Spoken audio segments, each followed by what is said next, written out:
Pak Andika nih dianya kesang sama PDI Perjuangan loh. Sekarang dianya KTA-nya PDI Perjuangan loh.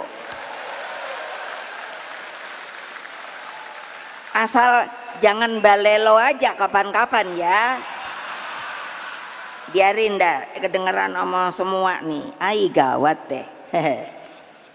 Terus hanya menitipkan rahasia penderitaan, tempat tersimpannya harapan akan masa depan di negeri yang indah, yang gemah, loh jinawi Indonesia Raya yang kita cintai. Tidak yakin akan hal itu, tidak yakin akan hal itu hanya karena manusia-manusianya sudah mulai lupa diri. Selamat siang teman-teman semua. Pada kesempatan ini kita akan menyaksikan bersama pidato dari Ketua Umum PDI Perjuangan Megawati Soekarno Putri dalam acara Rakernas kelima. Menurut saya, isi pidato ini sangat menentukan sikap dan arah politik PDI Perjuangan selama masa pemerintahan Prabowo Gibran 5 tahun ke depan. Mari kita saksikan secara bersama. Terus ada Pak Andika Perkasa.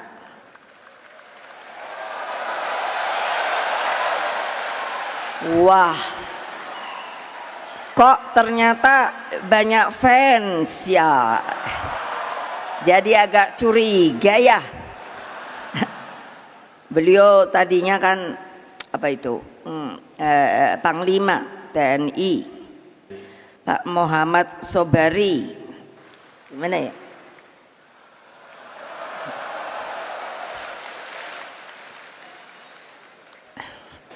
Rakernas 5 ini diawali dengan prosesi menyalakan api perjuangan nan tak kunjung padam.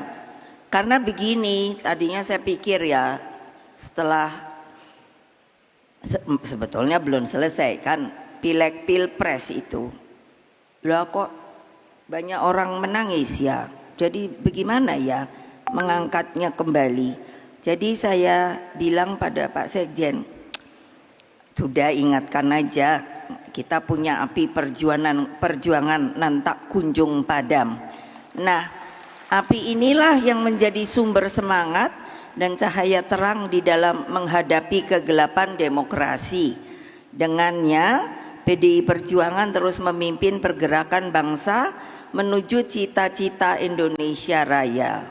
Dengan api perjuangan ini, kita sebagai partai pelopor selalu bersikap optimis karena besarnya kekuatan akar rumput yang menopang kita sebagai partai. Karena itulah selaku Ketua Umum Partai dan atas nama PDI Perjuangan kami mengucapkan beribu-ribu terima kasih kepada seluruh rakyat Indonesia yang dengan penuh semangat dan kecintaannya selalu mendukung PDI Perjuangan hingga tetap berdiri tegak, tetap menjadi pemenang pemilu legislatif 3 kali berturut-turut. Tidak apa-apa, tadi kan ada banteng penuh panah. Ya saya bilang nggak apa-apa kok, kita tahan banting kok. Berani apa tidak? Takut apa tidak? Berani apa tidak? Takut apa tidak? Berani apa tidak? Takut apa tidak? Nah gitu dong, berani. Nanti katanya saya Bu Mega provokator. Ya, saya sekarang provokator demi kebenaran dan keadilan. Menarik ya teman-teman, karena pada kesempatan ini Ibu Mega tidak takut untuk menyatakan dirinya sebagai seorang provokator kebenaran.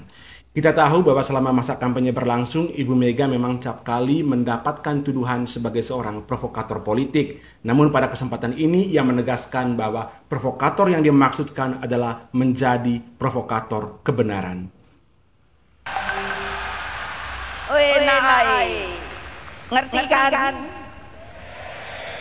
Ngerti kan yang dimaksud? Ya udah. Terus aku cuman bilang gini, anak-anak iki lho semangat gede tapi orang mikir tok, bolak-balik lawan. Lah yang sebelah sono ada bedile lho. Nah kene mau pakai opo ayo? Ayo. Cobain. Makanya udah pakai omongan we. Itu tadi ada ini sopo namanya tuh, ntar dulu Pak Aiman tadi datang dia.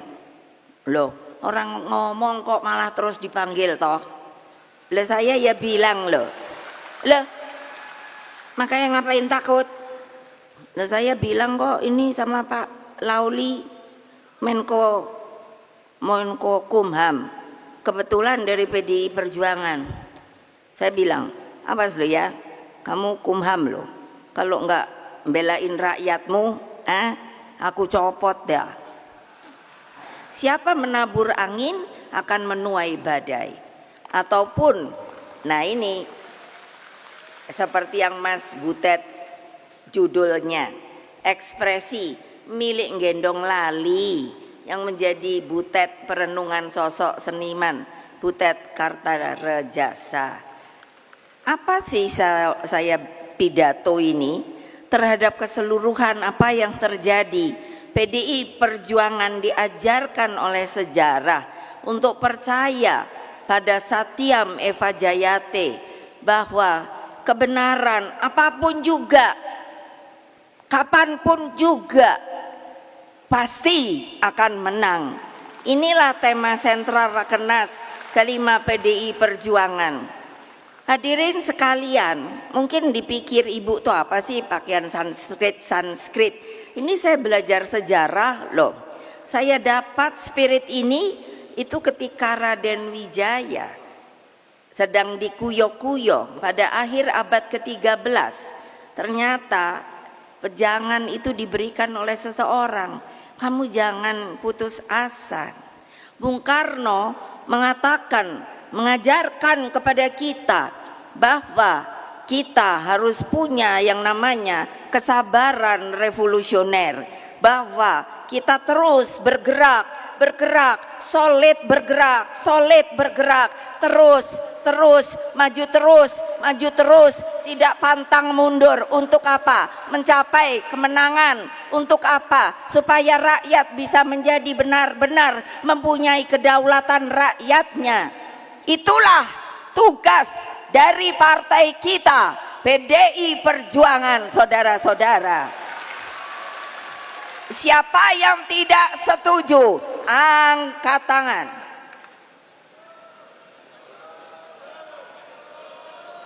Kan selalu separuh-separuh.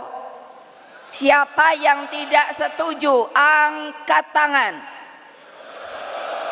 Apa artinya? Kalau nggak setuju, sebagai ketua umum di sini saya mengatakan keluar kamu.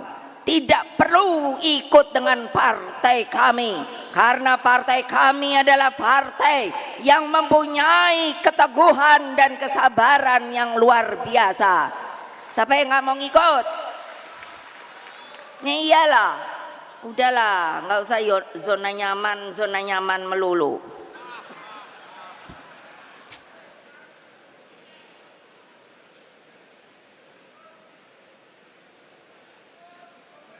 Nah ini juga saya senang sekali menulis kata-kata mutiara. Lah berarti bukan Raden Wijaya saja loh yang ngomong seperti ini. Iya, ini pesan politik kebenaran yang juga dapat diambil dari keteladanan Nabi Muhammad Sallallahu Alaihi Wasallam. Apa coba? Beliau mempunyai seorang teman, sahabat. Terus menurut ceritanya itu yang saya baca, dia hidup paling miskin namun sangat berbahagia, yakni Abu Dzar Al-Ghifari. Rasulullah berpesan, kulil haqqa walau kanna muran. Apa artinya? Sampaikan kebenaran apapun, meskipun itu pahit, kamu tetap akan bahagia. Coba bayangkan, itu nabi kita loh. Jadi jangan tidak percaya bahwa kebenaran itu ada, dan kebenaran itulah yang paling suci. Nah, ini lagi ada. Siapa yang ngomong? Itu Zenit. Bilang apa? Kebenaran itu pasti suci di atas segalanya. Wah, saya senangnya banget. Aduh.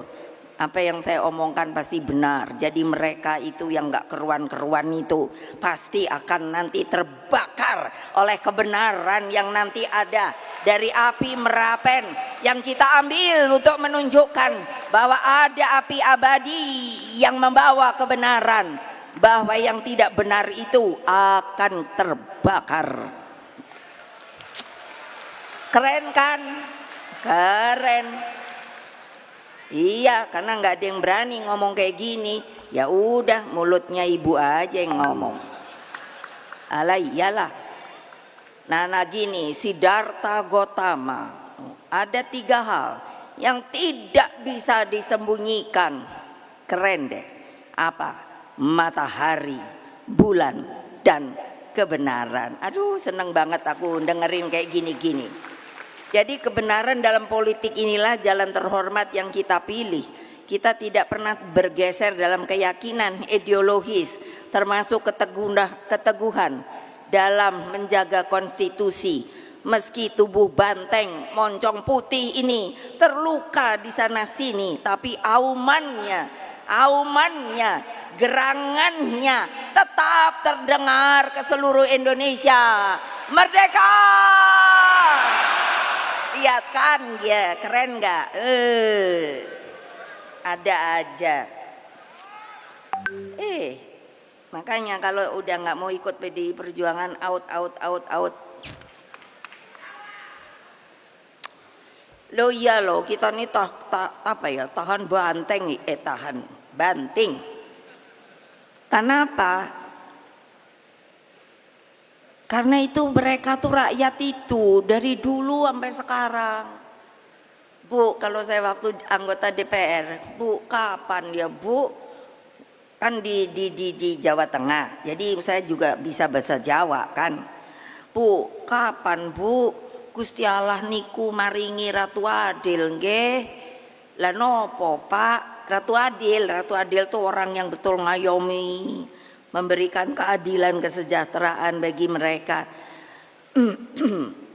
Nah, jadi apa? Lah saya bilang, iku percaya apa ora? Karo Gusti Allah. Inggih. Lah, tapi kok enggak datang-datang ya? Ora. Engko teko. Yakin? Nggih. Yakin? Nggih. Yakin? Nggih. Hakul yakin. Hakul yakin. Wah, dia tepuk tangan coba. Gila dah. Itu kalau turun ke bawah, tahu nggak? Kalau ke akar rumput, siapa yang nggak turun ke bawah? Angkat tangan. Nah, semuanya pasti nggak berani. Padahal ibu tahu siapa yang nggak turun ke bawah. Udah bilang sama Hasto, ini mestinya yang nggak turun ke bawah ini pecatin aja toh. Masih banyak mereka yang mau ikut sama PDI Perjuangan. Aduh. Nah ini lagi, ini bayangin Pak Dr. Sindunata, aku baca aja, hebat banget.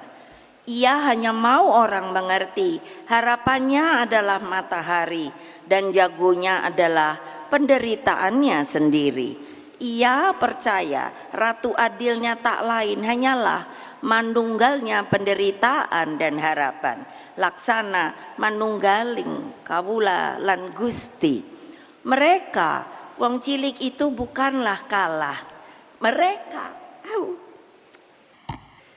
hanya menitipkan rahasia penderitaan, tempat tersimpannya harapan akan masa depan di negeri yang indah, yang gemah, loh Jinawi, Indonesia Raya yang kita cintai tidak yakin akan hal itu, tidak yakin akan hal itu hanya karena manusia-manusianya sudah mulai lupa diri.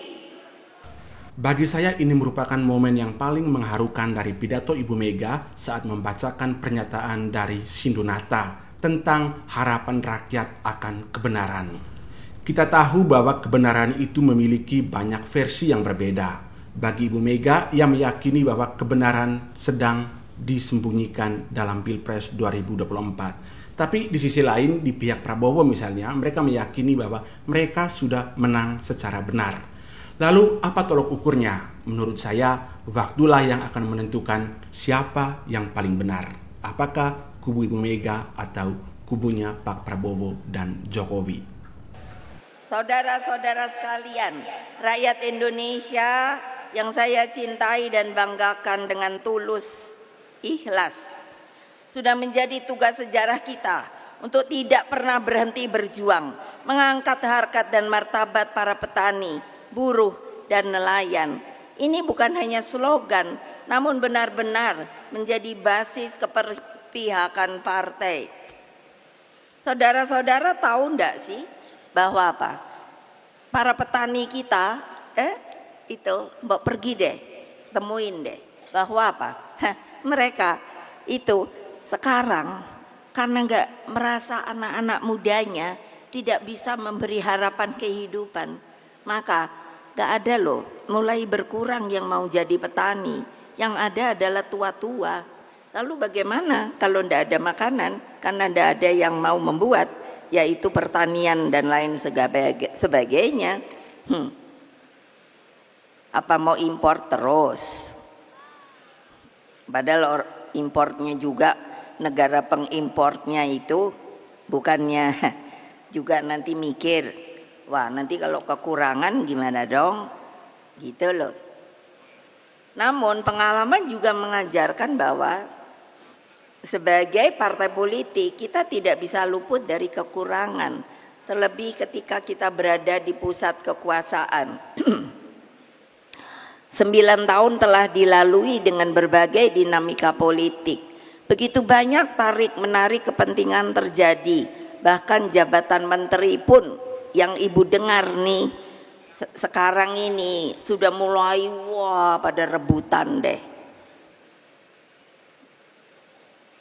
Ketika menghadapi krisis multidimensi, saya lebih memilih membentuk kabinet yang ramping dengan jumlah menteri 33, tapi bersifat apa? Zakon kabinet, kabinetnya yang profesional.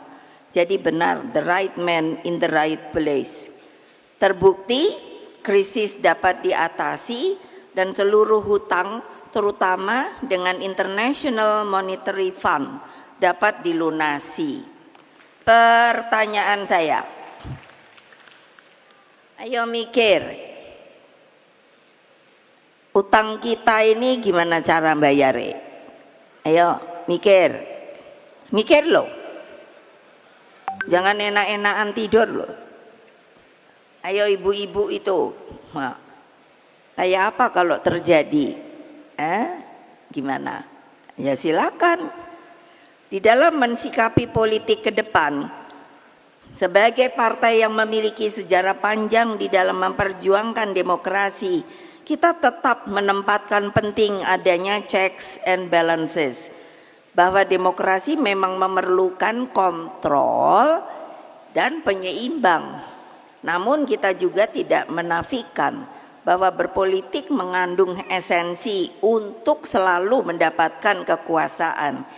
Hanya bedanya apa toh?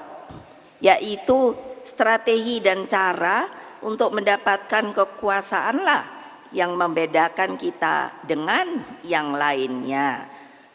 Hadirin dan seluruh rakyat Indonesia yang saya cintai dan banggakan, mewakili PDI Perjuangan, sekali lagi saya mengucapkan terima kasih atas dukungan yang diberikan baik kepada PDI Perjuangan maupun dukungan yang telah diberikan kepada pasangan Ganjar Pranowo dan Mahfud MD. Terima kasih juga saya sampaikan kepada rekan seperjuangan dari Partai Persatuan Pembangunan, P3, Perindo, dan Hanura, serta seluruh relawan yang telah begitu setia berjuang. Kasihan loh kalau lihat angkatan yang sukarelawan dari angkatan tuh apa namanya? Atau Forum Penyelamat. Nah, Forum Penyelamat Reformasi dan Demokrasi. Saya kan ketemu, aduh semangatnya masih tinggi, padahal udah mulai tua-tua kayak saya juga. Terus kalau saya tanya, semangat dong ya, siap ibu. Keren tuh Dika, mana dia? Bapak-bapakmu itu keren-keren, kamu jangan loyo loh. Pak Andika nih dianya kesang sama PDI Perjuangan loh. Sekarang dianya KTA-nya PDI Perjuangan loh. Asal jangan balelo aja kapan-kapan ya. Biarin dah kedengeran sama semua nih. Ai gawat deh. Menarik ya teman-teman ketika membahas sosok Jenderal Purnawirawan Andika Perkasa. Karena pada masa Pilpres kemarin, dia itu berbeda pilihan sama bapak mertuanya, yakni Bapak Hendro Priyono. Bapak Hendro Priyono memilih untuk mendukung Prabowo, sementara Pak Andika Perkasa setia dan loyal untuk mendukung Ganjar Mahfud. Kesetiaan dan loyalitas Pak Andika Perkasa itu ia buktikan sampai dengan Pilpres selesai. Meski Ganjar Mahfud kalah, ia tidak langsung pindah gerbong ikut mertuanya, tapi ia malah meyakinkan dirinya untuk masuk menjadi bagian dari Partai PDI Perjuangan. Teman-teman semua, itulah tadi pidato dari Ketua Umum PDI Perjuangan Megawati Soekarno Putri. Dan dari pidato tersebut, kita dapat menyimpulkan bahwa kemungkinan besar PDI Perjuangan berada di luar gerbong pemerintahan. Hal itu dibuktikan dari pernyataan Megawati sendiri yang menyatakan bahwa perlu adanya fungsi kontrol dari luar partai untuk menjaga dan mengkawal jalannya pemerintahan Prabowo Gibran nanti. Menurut saya ini sangat bagus bagi perkembangan kualitas demokrasi Indonesia selama 5 tahun ke depan. Ketika PDI Perjuangan berada di luar partai, maka fungsi kontrol itu akan berjalan dan saya yakin Prabowo Gibran dalam menjalankan pemerintahannya tidak akan berani untuk melakukan hal-hal yang memiskinkan atau memundurkan demokrasi itu sendiri. Seperti yang kita tahu dari banyak pemberitaan dan opini di media, banyak para ahli yang menakutkan bahwa Presiden Prabowo nantinya akan menerapkan Neo Orde Baru di Indonesia. Namun ketika PDI Perjuangan berada di luar koalisi dan menjalankan fungsi kontrolnya, saya yakin kecenderungan dan peluang seperti itu tidak akan terwujud di kemudian hari. Terima kasih untuk semua penonton ipedia.id yang masih setia menonton sampai pada detik ini dan sampai jumpa pada konten selanjutnya.